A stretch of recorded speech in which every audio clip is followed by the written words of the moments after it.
Hai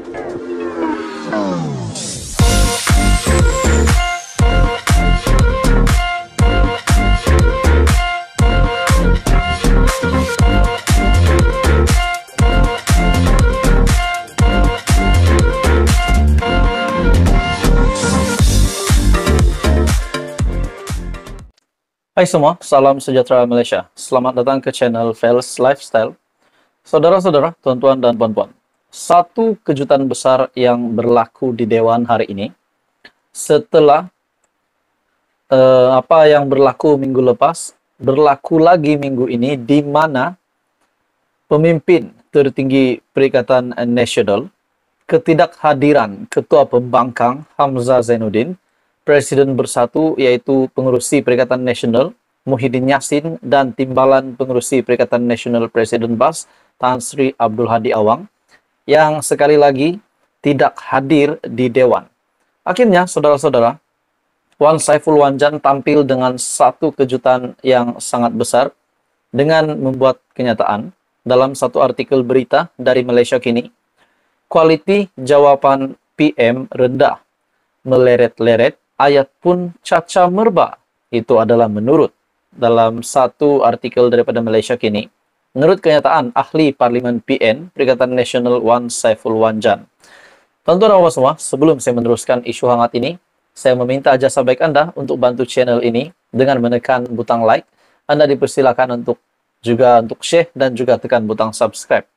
Dalam artikel ini, ahli Parlimen PN Wan Saiful tampil membidas Menteri Komunikasi dan Digital Fahmi Fadzil berhubung ketidakhadiran pemimpin utama pembangkang pada sidang Dewan Rakyat, khususnya ketika sesi pertanyaan Perdana Menteri. Sambil mempertahankan ketidakhadiran Ketua Pembangkang Hamzah Zainuddin, Presiden Bersatu Muhyiddin Yassin, dan Presiden PAS Abdul Hadi Awang, Wan Saiful berkata, sesi pertanyaan Perdana Menteri perlu ditambah baik. Untuk pengetahuan semua, sebenarnya, semasa slot pertanyaan Perdana Menteri, hanya MP yang disebut oleh speaker saja boleh bertanya soalan. Yang lain-lain tak boleh bertanya apa-apa. Dan speaker hanya benarkan satu soalan tambahan daripada penyoal asal, serta satu lagi soalan tambahan dari pihak satu lagi. Maksudnya, kalau giliran saya tanya soalan asal, hanya saya saja dari sebelah PN boleh tanya satu soalan tambahan. Dan hanya seorang lagi dari kerajaan boleh tanya satu soalan selepas soalan saya. MP lain tak boleh. Alangkah baiknya kalau sesi ini diperbaiki supaya jadi seperti PMQ Westminster, yang mana Ketua Pembangkang wajib diberi slot untuk menyoal PM. Kalau begitu, kenapa pula Ketua Pembangkang Hamzah Zainuddin tak hadir ke Dewan untuk sesi PMQ? Dalam artikel ini, terdahulu juga dalam satu hantaran di Facebook, Fahmi mencairkan rasa kecewanya dengan membayangkan pembangkang tidak mengambil peluang dalam waktu pertanyaan Perdana Menteri ataupun PMQ. Bagi pagi ini, Yang Amat Berhormat Datuk Seri Anwar Ibrahim menjawab soalan mengenai hasil lawatan rasmi ke China, isu vape, dan isu doktor kontrak. Yang amat berbahagia, Datuk Seri Zaid Hamidi dan Yang Amat berbahagia Datuk Seri Fadilah Yusof hadir sekali. Malangnya, sekali lagi Ketua Pembangkang Hamzah Zainuddin, Muhyiddin Yassin, dan Abdul Hadi tidak hadir dan tidak menanyakan soalan, tulisnya pagi ini. Dalam pada itu, Wan Saiful menyifatkan Fahmi telah memberi gambaran salah berhubung ketiadaan tiga pemimpin pembangkang itu di Dewan Rakyat hari ini. Selain mendakwa, Perdana Menteri pada sesi itu juga turut mengelak menjawab soalan yang dikemukakan.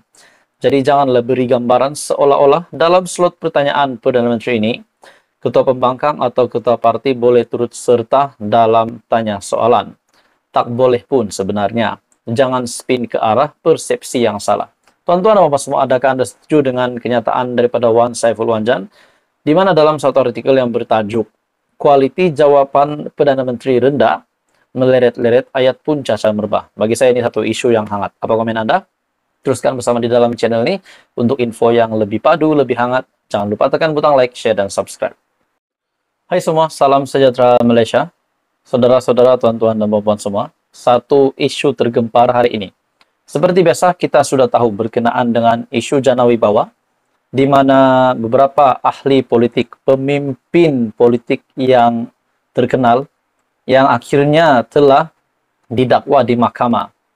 Yang utamanya memang semua kenal, yaitu Presiden Bersatu sendiri, Tan Sri Muhyiddin Yassin, dan juga pemimpin bersatu yang lain, ahli parlimen bersatu yang lain yang juga terlibat sama di dalam isu Jana Wibawa ini, rasuah ini, yaitu Wan Saiful Wanjan. Hari ini terdapat satu kejutan berkaitan dengan Jana Wibawa. Dalam satu artikel berita daripada biharian.com, kontraktor Jana Wibawa mengeluh tanggung rugi. Lebih 1.000 kontraktor Bumi Putra terpaksa berputih mata dan menanggung kerugian besar apabila pelbagai projek diluluskan menerusi program Jana Ekonomi Pemerkasaan Kontraktor Bumi Putra Berwibawa ataupun Jana Wibawa. Sebelum ini dibatalkan untuk ditender semula. Difahamkan, sekurang-kurangnya 100 projek yang kebanyakan membabitkan tender terhad menerusi program Jana Wibawa bernilai bilion ringgit dan bernilai berbilion ringgit akan dibuka untuk tender semula, biarpun kontraktor sebelum ini sudah membuat pelaburan besar, termasuk melantik juru runding bertauliah untuk menyeliah projek itu. Jadi akhirnya tuan-tuan dan puan semua, berkaitan dengan isu Jana Wibawa, kita mendengar pemimpin-pemimpin bersatu yang terlibat, walaupun mereka mengaku tidak bersalah. Akhirnya, contohnya seperti Muhyiddin Yassin, sebagai Presiden Bersatu yang menerima 7 pertuduhan, manakala Wan Saiful Wanjan telah didakwa meminta dan menerima rasuah, dan ada lagi pemimpin yang lain. Jadi dalam artikel ini, kebanyakan proyek itu membabitkan pembinaan jalan di luar bandar dan proyek tebatan banjir. Kontraktor terbabit juga mendakwa mengalami kerugian besar kerana sudah melantik arkitek, jurutera, juru ukur, bahan, dan juru ukur tanah untuk menyiapkan dokumen tender projek itu dengan bayaran yang sudah dilunaskan sepenuhnya.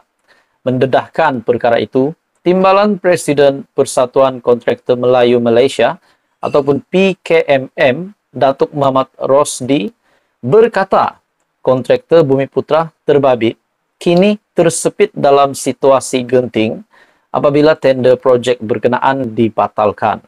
Kebanyakan projek ini di bawah program Jana Wibawa dan masalah yang berlaku adalah antara kerajaan sekarang dan kerajaan terdahulu. Ia tidak sepatutnya membebankan kumpulan kontraktor.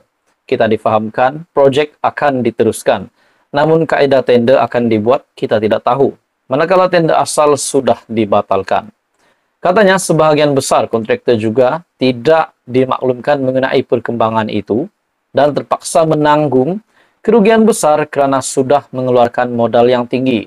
Ini situasi paling ditakuti kontraktor yang mana setiap mereka sudah membelanjakan ratusan ribu ringgit, namun akhirnya projek entah kemana.